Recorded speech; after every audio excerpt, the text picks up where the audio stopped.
চাঁদপুরের বাবুরহাট বাজারে অবৈধ দখলদার উচ্ছেদ অভিযান পরিচালনা করেছে জেলা পরিষদ। অভিযানে জেলা পরিষদের মালিকানাধীন ৮২% জমির অবৈধ স্থাপনা তুলে দেওয়া হয়। সকালে এই উচ্ছেদ অভিযান শুরু হয়।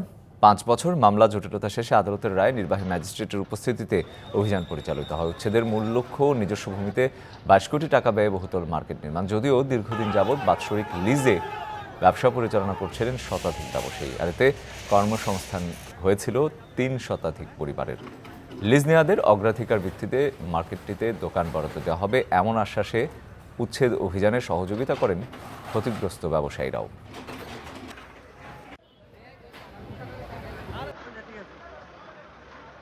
নগদের কাছে সব গ্রাহকই প্রিয়, তাই তো সারা দেশে ক্যাশ আউট চার্জ সবচেয়ে কম।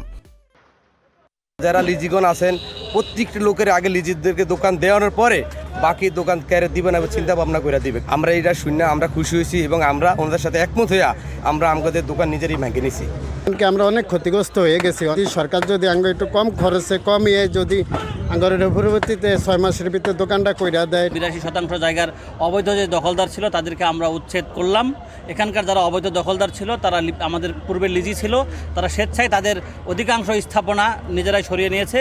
যারা আমাদের এখানকার লিজি তারা অগ্রাধিকার ভিত্তিকভাবে তারা এখানে ব্যবসা পরিচালনা করতে পারবেন। আমাদের পক্ষ থেকে এ ধরনের কমিটমেন্ট রয়েছে, আমরা এটা ব্যবস্থা করবো ইনশাআল্লাহ।